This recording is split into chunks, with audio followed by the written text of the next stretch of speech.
अमानपुरा नामी एक छोटे से गांव में एक मुख्तसर सा घराना रहता था। इस घर में सिर्फ 3 ही अफराद बसते थे, एक माँ और उसके 2 बेटे। माँ का नाम ज़ैनब था, बड़े बेटे का नाम आकिब और छोटे बेटे का नाम साकिब था। दोनों बेटे ज्यादा पढ़े लिखे नहीं थे और ना ही उनके पास कोई रोजगार था। इसी वजह से अक्सर घर के हालात कमजोर रहते। एक दिन माँ ज़ैनब ने बेटों को पास बिठाया। बेटो, तुम दोनों अब बड़े हो गए हो, सारी जिंदगी यूं हाथ पे हाथ रखकर नहीं बैठ सकते। मेहनत करोगे तो ही रिस्क में बरकत आएगी। माँ, हम ऐसा क्या करें जिसमें पढ़ाई लिखाई का कोई लेना देना ना हो और रोजगार भी अच्छा चल जाए?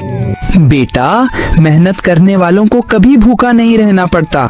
इल्म अपनी जगह रोशनी है, मगर जो लोग पढ़ ना सकें वो हुनर और मेहनत के सहारे भी इज्जत की जिंदगी गुजार सकते हैं। तो फिर माँ, हमें ऐसा क्या करना चाहिए? आप ही बता दें, हम वही करेंगे। बेटो, तुम्हारे पास पैसे ज्यादा नहीं हैं, लेकिन हाथ पांव सलामत हैं। मोहल्ले में रेड़ी लगा लो। आकिब, तुम चना चटपटा बेचो और साकिब, तुम समोसे बेचना। यूं तुम दोनों का अलग अलग काम होगा और मोहल्ले के लोग भी खुश होंगे। और देखो, कल को तुम्हारी शादियां भी होनी हैं।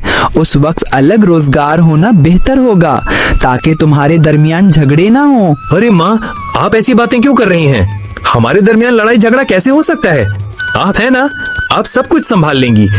आप ही तो हमारी छोटी भी माँ हैं और बड़ी भी माँ। हाँ बेटा, माँ तो सारी जिंदगी माँ ही रहती है, मगर फिर भी जिंदगी की हिफाजत के लिए पहले से सोचना पड़ता है।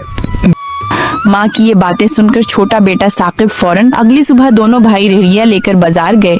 आकिब ने एक तरफ चना चटपटा लगाया और साकिब ने दूसरी तरफ समोसे रख दिए। दिन भर ग्राहक आते रहे, बच्चे, बूढ़े, औरतें सब खुशी से खरीदते और खाते रहे। लेकिन सब लोग खड़े खड़े ही खाते थे क्योंकि कुर्सी, मेज या सहूलत कुछ न थी। शाम को अच्छी खासी कमाई हुई। दोनों घर आए, आधे पैसे माँ को दिए और आधे अपने पास रख लिए।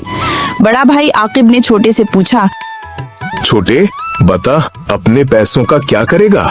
बेटा, सबसे पहले नई घड़ी और जूते लूंगा, फिर परफ्यूम और सनग्लासेस। मजा आ जाएगा। ये सब बाद में भी हो सकता है। देख, ग्राहक सब खड़े खड़े खाते हैं। हमें पहले अपने काम की चीजों पर लगाना चाहिए। कम से कम एक छोटी मेज और कुछ बर्तन तो जरूर ले लें। कल को भीड़ बढ़ेगी तो ये सब काम आएंगे। और ये भी याद रख, कल को हमारे जैसे रेड़ियां लेकर और लोग भी आएंगे। अगर हम एक ही जगह खड़े रहे तो पीछे रह जाएंगे। हमें आगे बढ़ना है, ना कि एक ही जगह रुक जाना है। याद रख छोटे, मेहनत का पैसा अगर सही जगह लगाओगे तो तरक्की होगी, वरना हाथ खाली रह जाएंगे। बेटा, मैंने कहा ना भाई, पहले मैं अपनी पसंद की चीजें लूंगा, रेडी के लिए बाद में सोच लेंगे। माँ ये बातें सुन रही थी। उसने दोनों को दुआएं दी, मगर दिल ही दिल में फिक्रमंद भी हुई कि कहीं छोटे की जिद कल को नुकसान न ले आए। अगले दिन जब दोनों बाजार पहुंचे तो आकिब ने अपने हिस्से की कमाई से कुर्सी और मेज खरीदी थी। अब ग्राहक आराम से बैठकर खाते। खास तौर पर बूढ़े लोग जो खड़े नहीं रह सकते थे, वो भी आकिब की रेहड़ी की तरफ आने लगे। उधर साकिब ने जिद की वजह से अपनी पसंद की चीजें खरीद ली, नए जूते, घड़ी और परफ्यूम, मगर अपनी रेहड़ी के लिए कुछ न खरीदा। नतीजा ये हुआ कि उसकी रेहड़ी वैसी की वैसी ही खड़ी रही और ग्राहक वहां ज्यादा देर न रुकते। रफ्ता रफ्ता फर्क वाज़ेह होने लगा। आकिब की कमाई दिन ब दिन बढ़ती गई, जबकि साकिब की कमाई पहले दिन से भी कम होने लगी। शाम को जब दोनों घर पहुंचे तो आकिब ने हस्बे मामूल आधे पैसे माँ को दिए, लेकिन साकिब ने कुछ न दिया। माँ ने हैरानी से पूछा, बेटा, तुम्हारी कमाई नहीं हुई क्या? हुई है माँ, लेकिन बहुत कम, सिर्फ इतनी कि मेरी जाती जरूरत पूरी हो सके। माँ ने ठंडी सांस ली और आकिब ने खामोशी इख्तियार की। वक्त गुजरता गया। आकिब ने अपनी मेहनत और समझदारी से रेहड़ी को ख़त्म करके एक छोटा सा होटल खोल लिया। उसके होटल पर ग्राहकों का रश बढ़ने लगा। लोग बैठकर सुकून से खाते, तारीफ करते और बार बार आने लगे। दूसरी तरफ साकिब की हालत बिगड़ती गई। वो अब अकेला खड़ा रह जाता। उसकी रेहड़ी पर न पहले वाला रश रहा, न ग्राहक। नए नए लोग भी रेहड़ियाँ लेकर आ गए और साकिब को वही बात याद आई जो भाई ने कही थी, कल को हमारे जैसे और भी आएंगे और अगर हम आगे ना बढ़े तो पीछे रह जाएंगे। अब साकिब को एहसास हुआ कि उसने बड़ी गलती की। वो उदास होकर घर आया। उसका बड़ा भाई भी शाम को होटल से घर लौटा। साकिब ने आपदीदा होकर कहा, भाई, मुझे माफ कर दो, मैंने आपकी बात नहीं मानी।